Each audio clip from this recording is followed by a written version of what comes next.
everyone. Thank you so much for joining us today. I will just give you a quick Zoom refresher. I know most of you are already familiar with the platform, so I muted all of you because we're a big group and want to avoid any background noise. But if you would like to contribute, please feel free to unmute yourself on the bottom left of your screen at the little microphone button. Also, there are two ways to watch and view our call today, either the speaker view or the gallery view, and you can choose between the two on the top right of your screen. And lastly, a lot of you are already using the chat. Please use the chat to say hi, where you're from, and post some questions in there, and we'll try to get to as many as possible. And we'll also send out a follow-up email with the link to the recording of the call and also the chat, so you don't need to take notes during the call. And that's it from my end. Back to you, Susie. Please unmute yourself. Thank you, Beatrice. You know, somebody told me, and I have no idea if this is the case, that it's more relaxing to watch a Zoom in the view where you have speaker. Maybe that's because you don't have all that going on. You see one person more. I don't know if that's the case, but I've tried it in a few Zoom calls, and I don't know, maybe it is more relaxing. I don't know if there's any research about that, but so welcome. Thanks, everyone. This is February 16th, Wellness Sector Spotlight, and this week's sector is workplace wellness. And our discussion topic is the best business move I made in 2020. And I'm Susie Ellis, Chair and CEO of the Global Wellness Summit and the nonprofit Global Wellness Institute, and I'll be your host today. Next slide, I want to thank Zev Suiza, and he is the sponsor of the Wellness Sector Spotlight. And Zev is from eMindful, and we're going to talk with him later today. And you can see the eMindful logo. Their vision is make every moment matter. And Zev has attended a few past GWS summits and been a supporter of both the GWS and GWI, and we have known each other for quite a few years. So I did spend a bit of time on his website this weekend, and what stood out for me was the fact that he has been doing what's now very popular, but he's been doing it for, I think it's 14 years. So he has definitely developed an expertise. Thank you, Beatrice. So, and as you are no doubt learning this year, we have opened up the sector spotlights and the Wednesday master classes for sponsorship so that we'll be able to continue to have these Zoom calls open to anyone and everyone around the world for free. And also just to let you know, we're pretty selective about who sponsors because we want the sponsor to add value to the conversation. We're not interested in commercials, but rather thought leadership contributions. And I know Zev is in that category.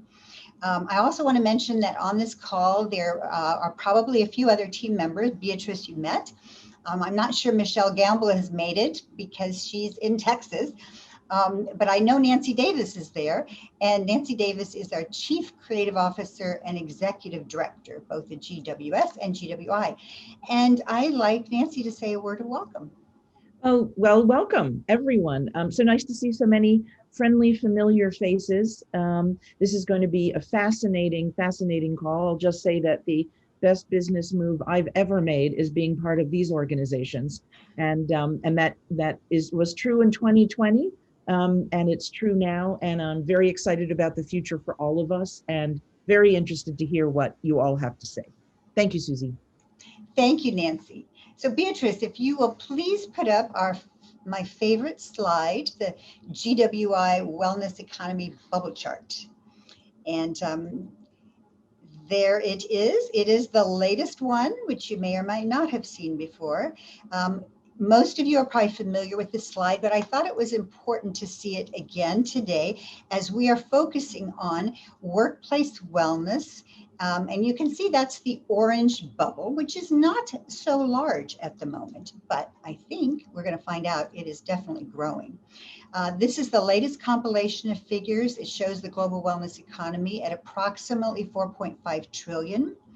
And this is the most recent version because we added to the bubble chart the newest bubble for mental wellness. And that is the one at the top that's kind of in that kind of light turquoise. That's a $121 billion sector, and that was added at our Global Wellness Summit in November. You'll see each of the bubbles represent a sector of the global wellness economy, and the size of the circles give an indication of the size of the sector. So the larger circles, as you can see with beauty and anti-aging, are a larger revenue globally and yearly. And then the smaller bubbles, like wellness, real estate, thermal mineral springs, and the sector we're discussing today, workplace wellness, which was valued at just 48 billion a few years ago when these figures were calculated. However, I have a feeling that it's going to go up. If you can show the next slide, or maybe you're going to go to the website. There you go. I wanted to let you know that the new 2021 research is in progress, and it is going to be the global wellness economy looking beyond COVID. So the good news is that the bubble chart will be totally updated with new numbers by the end of this year. And some of you know that our Global Wellness Summit is taking place in Tel Aviv. And yes, it will take place in Tel Aviv, and there will be a virtual component because we'll have a hybrid. But nevertheless, at that summit, we will be unveiling the new numbers for the bubble chart. And it'll be interesting to see which of the bubbles have gotten bigger and smaller. And just FYI, in my mind, and for those of you who've been on the call will probably agree with this, it looks like wellness real estate is increasing bubble size. And for sure, wellness tourism has gone down with 2020. But I have a feeling that we're going to find today that the good news is that workplace wellness is positioned for growth. So I think that's going to be exciting. And Beatrice, if you will show the cover of a research report, this is the future of wellness at work. And it's something the Global Wellness Institute did several years ago now. You can see it says 2016.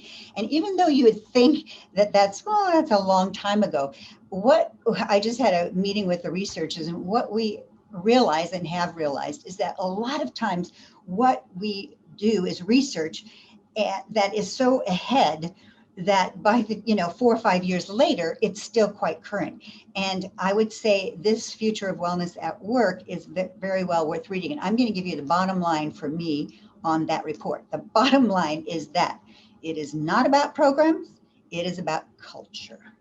So that's a good report to read. And then there's one more chart from that report I wanted Beatrice to share, because this also, even though it's 5 years old now, it's still likely the case in terms of percentages. It's showing that just 9% globally were involved in workplace wellness programs. The larger proportion in North America and in Europe, and then the rest of the world, almost negligible. So even though those numbers might have gone up, and probably have gone up from 5 years ago, and also because of COVID, I think that we obviously have a long way to go. So that should do it. And I think that we'll get started with our discussion.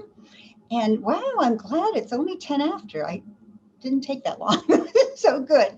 So that's the background. And here's what we're going to do today. We're going to hear from some of you.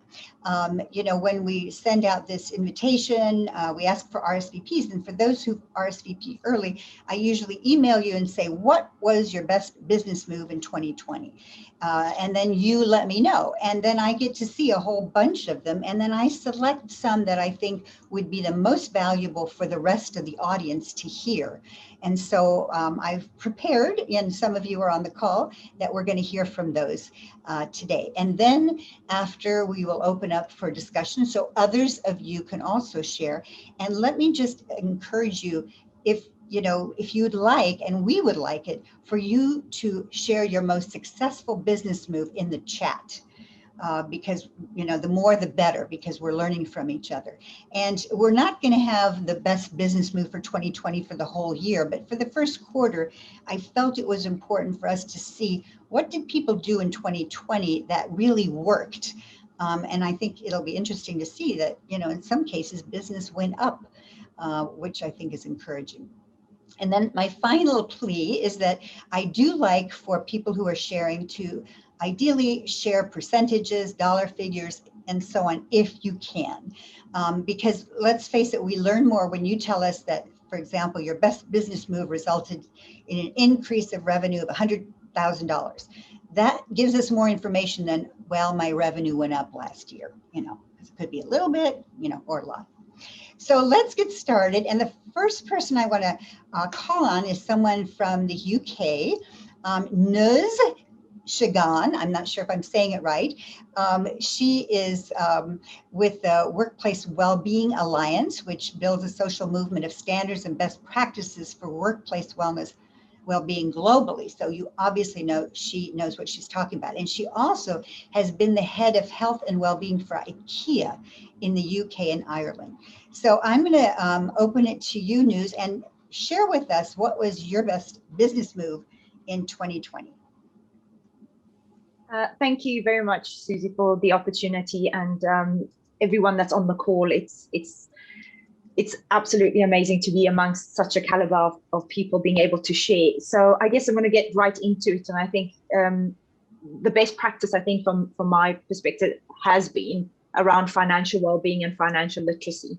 I think often that has been a kind of correlation for the well-being when you think in terms of the pillars of physical, mental, social, and then financial well-being. So when we think of well-being strategies in terms of that, the learning I took, of course, I facilitated and led and implemented a financial well-being initiative within IKEA. And at the offset, I think everybody thought it was a bit crazy because they were going, why are you going down that path? Everybody's going after mental health. But I looked at the stress factors and really looked at percentages, much like you were saying, Susie. It's about what does the data tell you? So in the UK, for example, I looked at the market at the time, and this was pre-COVID, 66% of the UK population were putting themselves either in debt, struggling to make ends meet, or just making it. That's the big population. You take that data and you correlate it with the UK, the IKEA population, 60% was saying, well, we don't have any access to any financial well-being, education or literacy.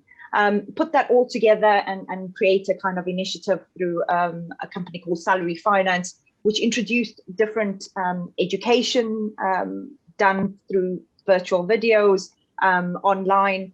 You can tap into budgeting tools. How do you actually sort your finances out, etc., as well as access to products like Help to Save, encouraging saving, because the average person has £100 in the bank, which when the washing machine breaks down and you don't, then they're going to payday loans, which are very high interest. Just to give you an example of how well this has performed in 2020, if you think of an EAP provider at 3.5% engagement, this was 94% engagement. Wow. That's 10,300 employees actually got onto the website and started interacting and looking for that research. If you think in terms of saving and Help to Save, they started thinking more about, I need to put money aside, which then meant when you're reaching these positions that they are, where they're being furloughed, etc., they've now been able to pull a little bit. It might not be masses, but it was changing behavior.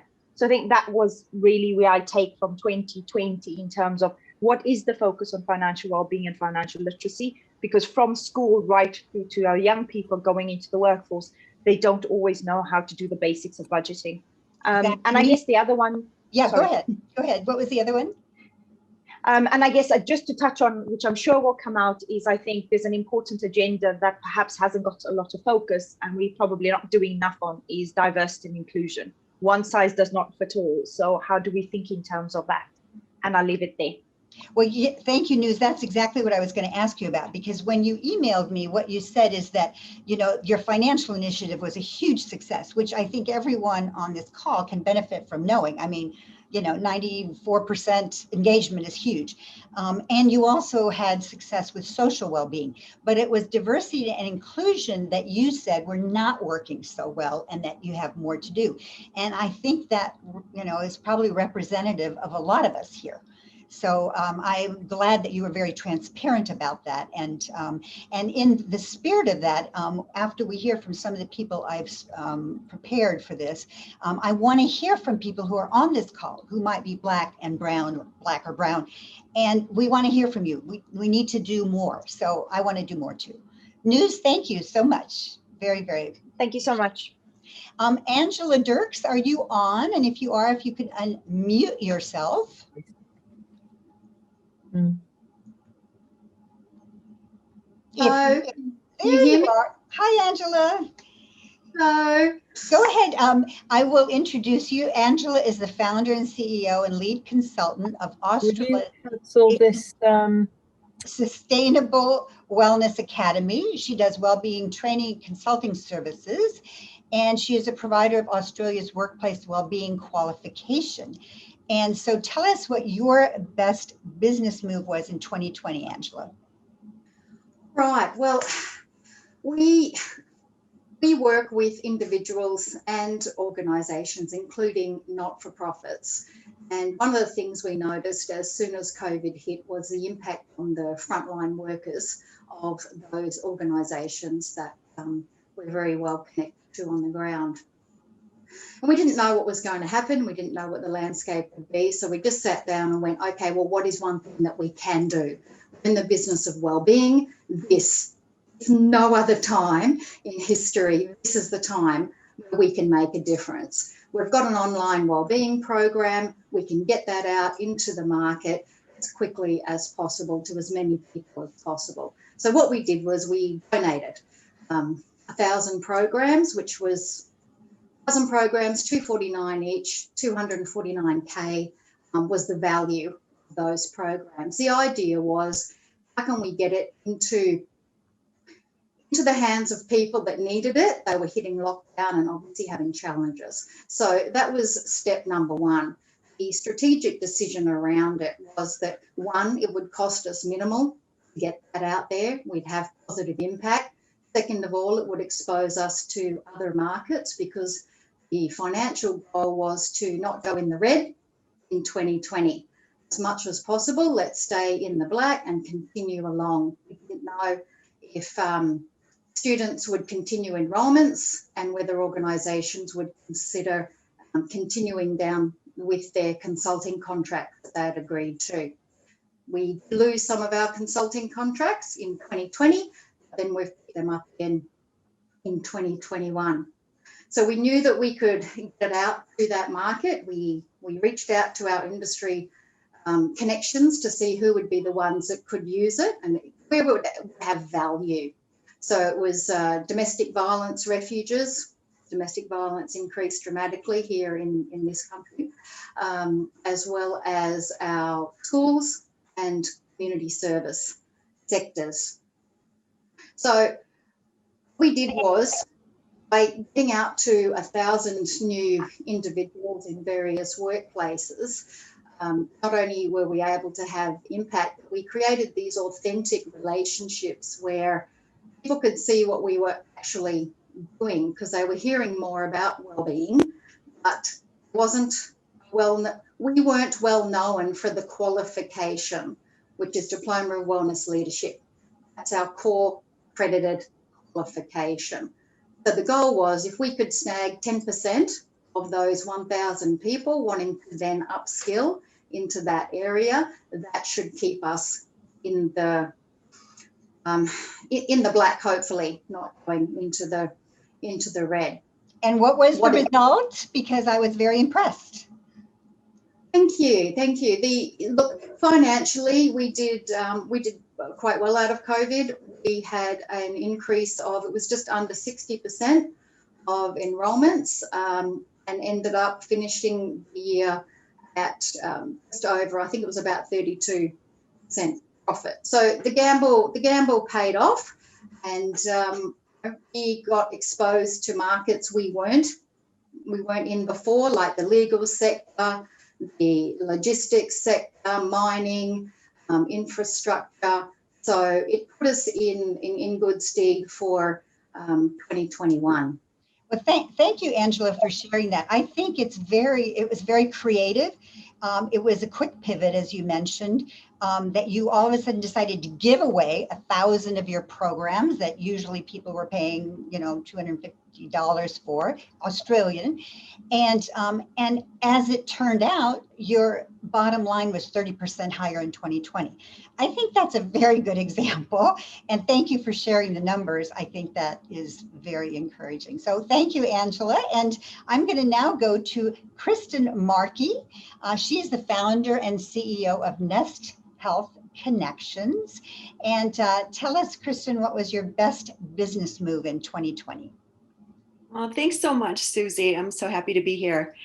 Prior to COVID, I would have described my corporate wellness company, Nest Health Connections, as a really high touch model.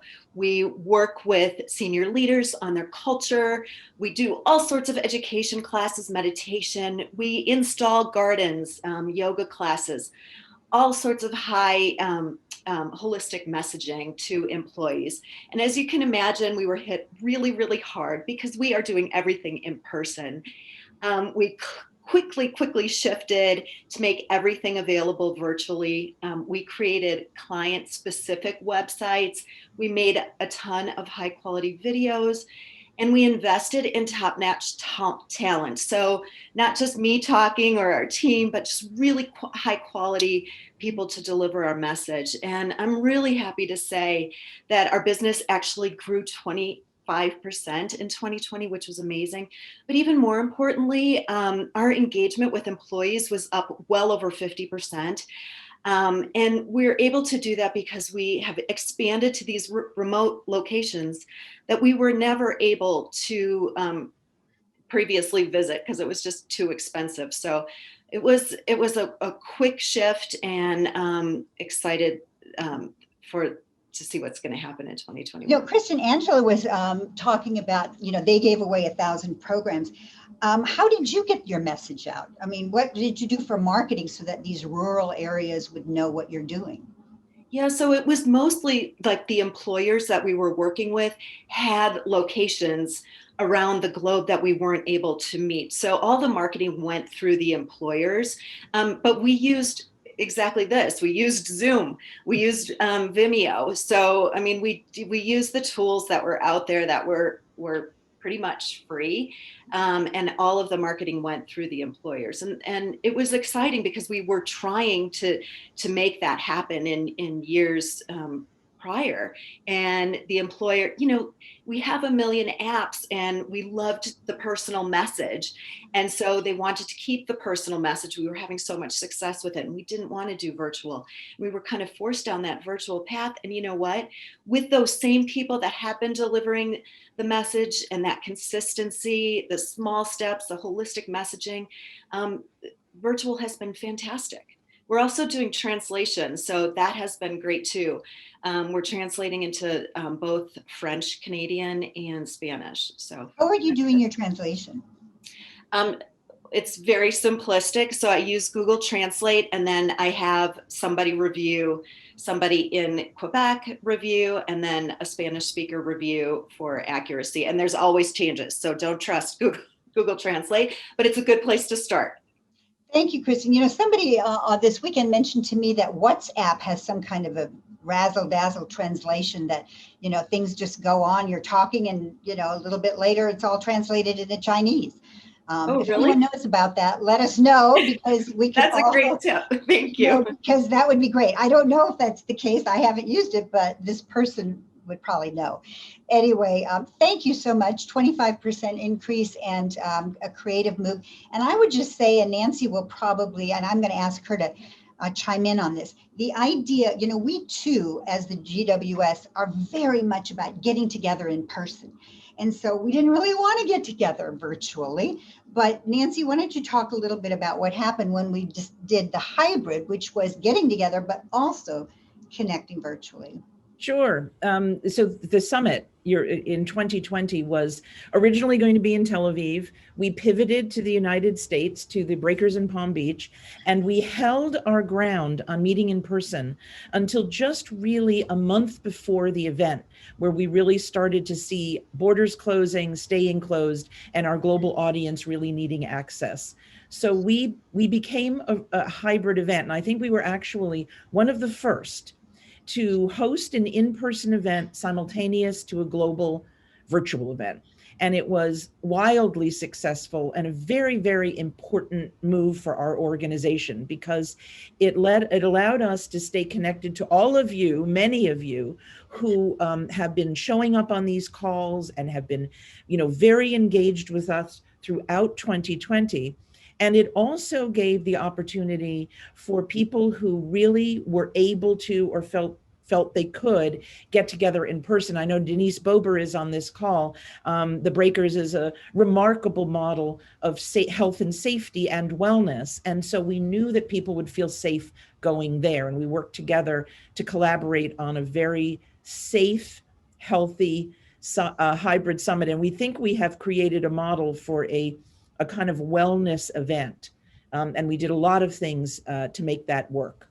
Thank you, Nancy. And, to what you were saying, Kristen, I think we're all realizing that as much as we definitely are committed to face and getting together, and we want that, and, we facilitate as much as we can, it is possible, just like on this Zoom call, to, have some great value when you get together on Zoom. So, kudos for your pivot and to all the rest of you who are on.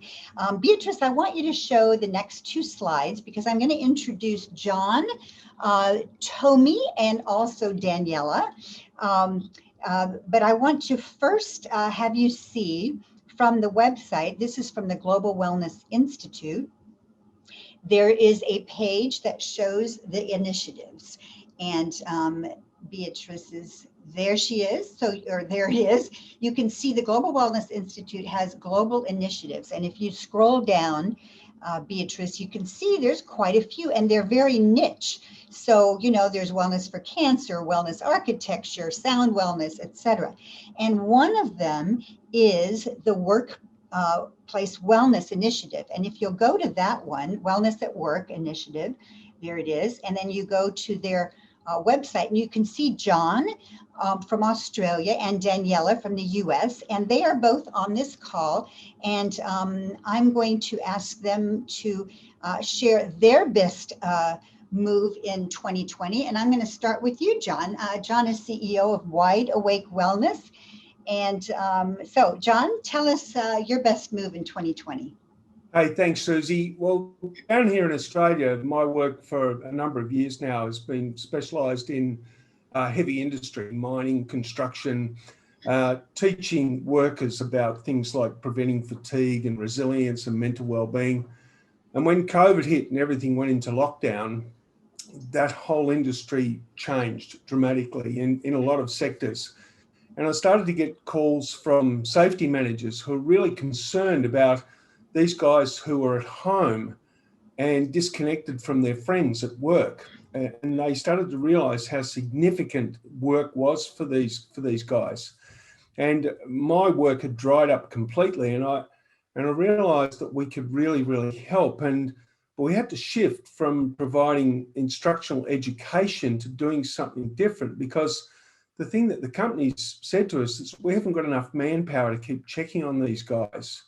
So we had to turn it around and get the guys to check on each other, which is really interesting. So get their attention off their own sadness and misery from missing their mates and get them into action, because we do know that these guys have got a tremendous capacity for care. So I realized that the way to do it was not to tell them what to do, but to share stories.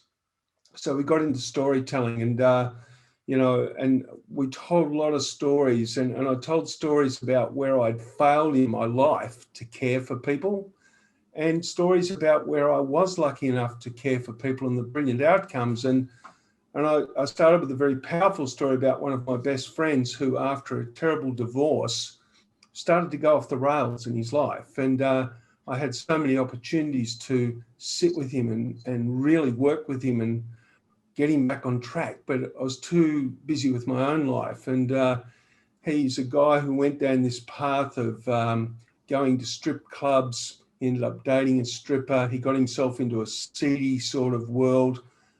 And in the end, his stripper girlfriend, who had problems with drugs and ice, etc., she ended up taking his life. And that was a profound and powerful time for me to actually look at how I was leading my life and how I hadn't had enough attention on the welfare of my friends.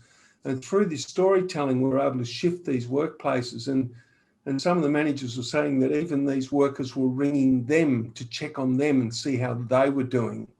So it shifted the culture and took away all this stress and pressure and reconnected everybody, even though they couldn't be together. And the really beautiful part for my business is that I started to share it out even with white collar clients, and we started to do the same with them, and it worked for everybody. And in the end, we got really busy over the year. Now, my business still declined, but I was on the path of going out of business, so it was very beautiful. And it really brought me back to the power of storytelling as a tool to really help inspire people and reconnect people with who they really are. So, John, thank you so much for sharing that very personal story. I'm glad you shared it because it's powerful, and it really makes the point that sharing a story like that, and you mentioned to me that you really shifted from physical to mental wellness, well-being, and the storytelling. And tell us about, you had like 200 construction workers on a Zoom call, and tell us about what you did with that. Yeah, so we had a logistical problem because normally I've got all these guys in a room and I'm with them, but now the safety managers had to find ways of getting guys in front of computer screens. Now some of them had computers at home, but then they got them to come into work and put them in lunchrooms, and they put it up on a big screen, and it was amazing. And one of the things that really happened in sharing a very personal story about how I was able to take care of my mum at the end of her life when I was on the other side of the world. These managers were ringing me and saying, at least half the guys in the room were crying. Wow. These big burly construction guys. And it was cool because they started to feel again, and just that effort to get them in front of a screen so that we can connect with them was a logistical nightmare for them, but they made it happen. And it was amazing. Yeah. Well, John, thank you for sharing that. You mentioned the term care-focused Zooms. And I was thinking that is something that we could all write down, because care-focused Zooms, that's powerful. So thank you, John, for sharing that. And Daniela, if you are on, I want to introduce you. Daniela Pozza is the Director of Enterprise Solutions at Chopra Global. Daniela? Hi. So Hello. let me know. I had to go over to my phone here. My internet wasn't cooperating. So let me know if you can't hear me or if I disconnect. But so I work with a workplace initiative here. We have a great team, including John Toomey. So I'm excited to to be doing this work. I'm super passionate about this topic. So I'm Director of Enterprise Solutions for Chopra. And when I came to the company, which was just about a year ago, I had to, kind of think about what is something in the workplace well-being world that is unique and different, and not what so many other organizations are doing. And so one of the first things that I did, which is my best business move, which is a little bit different than what I think everybody else has shared. It's fairly simple. But my best move was reading this book, which anybody on the call who knows me knows that I talk about this book all the time. Hold it up so we can see it, Danielle. Hold it right up to your, your camera. It's called Dying for a Paycheck. Yeah, by Jeffrey Pfeffer. So he's a Stanford grad. This is basically, I'm kind of a research nerd. I was a former Gallup consultant, and this basically includes this meta-analysis and, the most comprehensive studies on workplace well-being all in a book. And the reason why, to me, this was such a major, I think anybody interested in this topic, I think every CEO of every company should read this book, because to me, this kind of talks about the elephant in the room of workplace well-being. So what it's about is the fact that, we're still not, really looking at the authentic, authentically what's happening in workplaces. We're not realizing that people are quite literally dying for a paycheck, meaning that they are working so many hours, they are like chronically stressed, they're pill popping anxiety medication to get through the day, or they're just like waiting for 6, 7, 8 o'clock at night so they can have their wine at the end of the day. And we're not being honest about that. I mean, people are having heart attacks. There's something called Black Monday syndrome, because more people have heart attacks on a Monday morning than they do any other day in the week. And they think it's because of that. They say the Sunday scaries, right? People are just anticipating Monday morning and all the things that they have to do. So this book to me is like a wake-up call for employers to say, stop treating it like a wellness, just like a typical wellness program. You have to change your culture. It puts the responsibility in the hands of the company, which is very different than what we hear a lot of the times, because what most companies are doing is they're saying, what can we offer employees so that employees can do something about their own health and wellness? But really what we should be saying is, what is in our responsibility as the employer to change about our culture that has nothing to do with an employee doing a yoga or meditation program, which, by the way, I work for Chopra, so obviously we do those things and those are important. But it first needs to start with the fact that people shouldn't be on call, all day and all night and expected to answer work emails, on the weekends, and their time and their life needs to be respected. So this book is just basically all about that shift in perspective, to say that this needs to come from the top. It needs to be there. It needs to be woven into the culture, and leaders need to take full responsibility for the elements that they can change about their company, as opposed to just making it about what the employee can and should do. So Daniela, highly recommend it. Thank you for that. And I was very impressed when you were saying there is a missing piece in the workplace wellness conversation. And that is the part that the company needs to do, about emails, about phone calls, about, leaves and whatever.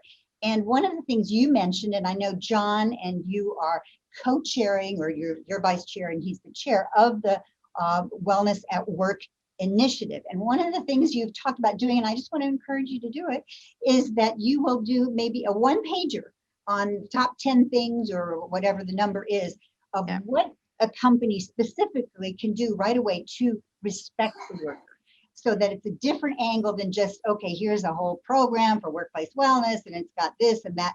Something fast that people could do. So I don't know if you're going to do that, but I'll let you. We're gonna do it. No, we're totally gonna do it. I mean, it's like, and like we discussed, it's it's a combination of a set of standards and actions. So it like really makes clear, like, what are the standards? What are some of the best practices? There are companies doing these things and are doing some like really creative, forward thinking, have these like solutions that are being put in place. The problem is we're not hearing about them enough, and there isn't that clear set of standards. So we are doing it. That's where this group, we can help. If you come up with it, we'll share it with everybody. We'll share it through our network. And I do think that could be very, very valuable. So thank you, Daniela. And I'm going to go very quickly to Zev, and then we're going to go into some breakout rooms to do a little business, for you guys to do a little business. So Zev Swiza, I want to introduce you. You're the Chief Innovation Officer for eMindful, and your vision is make every moment matter. And I would like to ask you what your best business move was in 2020. Thanks, Susie. And what's nice is that it touches in a little bit of what Angela was talking about earlier, and also Danielle just now. We did a couple of things in 2020 that really made a difference. And you're right. I think when you introduced it in the beginning, we've been doing this for a long time. This wasn't a COVID pivot for us. Right. We've been doing live, virtual, interactive, evidence-based mindfulness programs for large employers. And what we found in that, when COVID first broke, we realized that things were changing for people. And a lot of people needed help and they didn't have anything for it, especially because everybody was locked. They weren't going to in-person sessions. Everybody was socially distanced. So we opened up an oasis and gave it to everybody for free. And we opened any company could give this resource, 5,000 live interactive sessions every year and hundreds of hours of on-demand. We gave it to every company for free. And what we found was that there was a lot of adoption. And then that was for a period of time. And what we found through it was that the culture was changing. Leaders were no longer saying, hey, should we invest in mental well-being? But they said, absolutely. And we started to see our business grow 300%. We had a number of those companies who had it for free convert to then becoming customers. I think in the beginning of 2020, we were around a couple of million eligible lives across our book of business. Through the end of the year, we reached over 5.5 million. And just through the beginning of this year, we're now reaching 9.4 million eligible lives with our solution.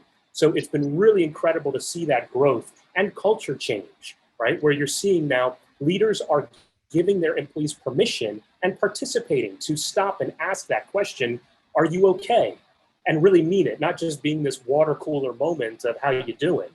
So it's really not, go ahead. Thank you, Jeff. I think that because you've been doing this so long, and I calculated, I think it's 14 years, something like that.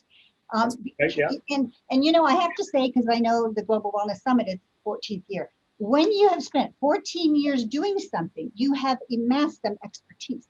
And so I think it is helpful for us to look at you to see how much more interest there is, because that shows, you were already in the game, and so people are reaching out. It shows that they're.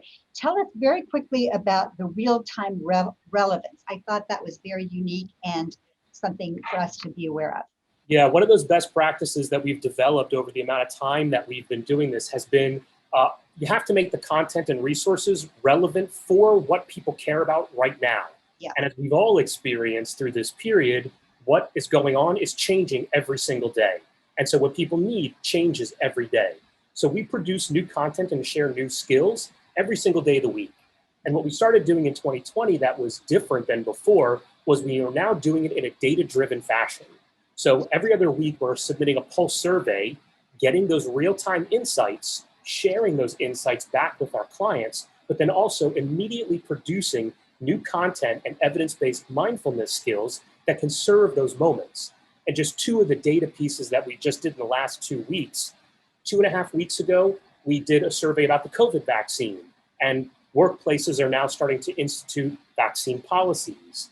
And what we found was that 37% of participants have both positive and negative emotions about the vaccine. We saw 45% have 42% entirely positive thinking about the vaccine, much smaller portion who said, totally negative. But it was interesting to see that 37% had mixed emotions, both good and good. So we started producing resources that help people make purposeful decisions. And then that's a very good example about the vaccine, because it's very now and it's relevant. Because if you just, go with what you planned at the beginning of the year, So thank you for that. And I will just mention, because we're going to go into breakout rooms next, that Zev, you actually are more B2B than B2C. So, all the companies that are on this call, Zev is a great resource, and, there might be, I know you're doing a bunch of things, so there might be a way that all what you have already done can be helpful in their situation. Okay, we're going to do breakout rooms. I'm going to ask Beatrice, and now I want to ask you all from the bottom of my heart to not leave the Zoom call, because the breakout rooms are very valuable, and there's nothing you need to do. Beatrice is randomly going to assign you into a room, and you'll be in there with 3 or 4 or 5 people. You're only going to be in there about 8 minutes, 10 minutes, and then you will automatically come back to the big Zoom. But it's a time for you to introduce yourselves, maybe even meet someone to do business with. It's very valuable, and you'll get to talk a little bit if you would like, and you don't have to if you don't want to. So Beatrice, with your magic, which I'm not sure how to do, but Beatrice does, she's going to all of a sudden put us all into breakout rooms, and I will see somebody there. And there, I don't know. Beatrice, you've got us all back. And how many breakout rooms did we have? We had 20 rooms with about between 4 and 7 people in each room. Okay, very good. So I'm going to open it up to someone to share what happened in their breakout room that was kind of like, wow. you can unmute yourself and just share something you learned, something that's we all need to know in the work. Yeah. This is Jessie, and I learned from Peter from Slovenia that he started this concept called a well-being bar, and it's like interacting with nature and meditation and so many things. And I just love that term, well-being bar. I got excited about it, so that's what I learned. Thank you, Jessie. Who else? Feel free to unmute and share. Hey, I'm Samantha from the UK, and I found another great book from, and I can't remember the person's name who I was in the room with, I'm so sorry, but it was Living Danishly. We were talking about how the Scandinavians seem to have the work-life balance thing nailed. So another good book recommendation, Living Danishly. Living Danishly. Thank you. And I'm going to ask for some black or brown participation. Who do we have on that can give us their thoughts on what happened in the breakout room, or a good... Hello. Hi. Yes. I'm Hannah from Jamaica. I can't seem to go up my camera thing, so... Okay. But I'm a brown person, black. Yeah. The room I was in, I learned about finding the source, as well as, even though you're an individual in your company and doing your thing, as you can cooperate and like integrate with other persons and other companies. I think it was Lena and Gemma. Gemma from Spain, I believe it was. Not sure where Lena is from, but yes, that was really informative. And there's Alexandra. She just started a startup in Hawaii. Yes, I remember that as well. Thank you, Hannah. I appreciate it.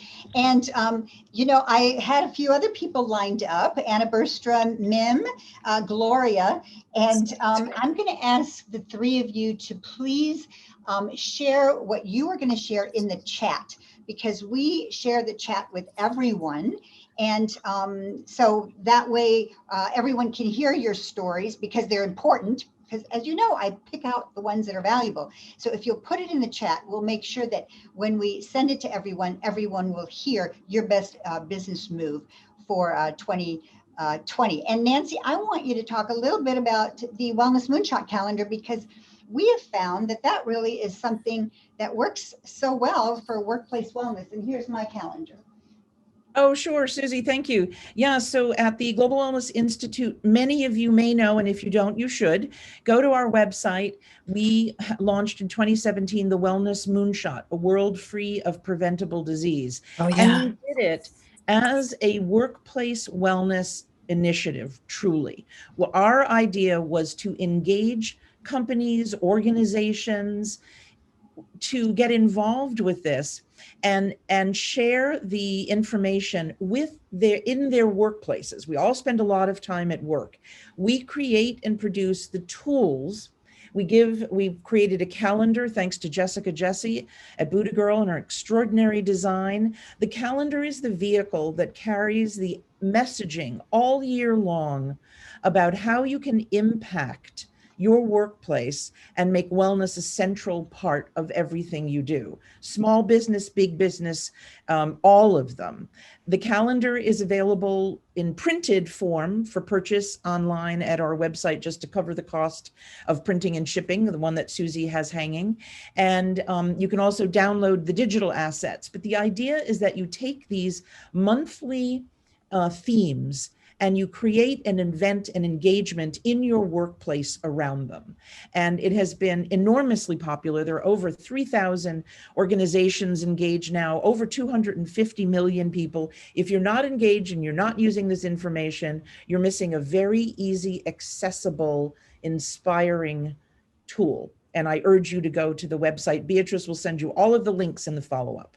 Yes, and I've seen in the chat, people are wanting to have the links to the people who've spoken, and we will do that. And also the three people that we haven't heard from, links to theirs. And yeah, the Moonshot was really this calendar, you know, is for everyone. It's free if you do digital, And it's just a good tool. It can really fit in any workplace. And Nancy, I'm going to end with a question someone had. In fact, it was Hannah saying, Nancy is in black and white. Is it just my screen? And so I will say, no, Nancy is in black and white because Nancy is our creative genius. And, she wants to be a little different. Right, Nancy? Yes, this is a holdover from my art school days. I'm a photographer by training, a filmmaker. So, I have to have a little like film noir thing going on. That's all. So anyway, it's time, and I'm going to just ask each of you to perhaps unmute yourselves. We can't do that globally anymore. Just unmute yourself. And I'd like to give a hand to all of those who shared their best business move in 2020. And thank you for being on the call. And thank you. Hope to see you maybe tomorrow on Nancy's masterclass. Yes, join us for the masterclass tomorrow. Thank you. Bye-bye. Thank you. Bye. Bye-bye. Thank you very much. Thank you.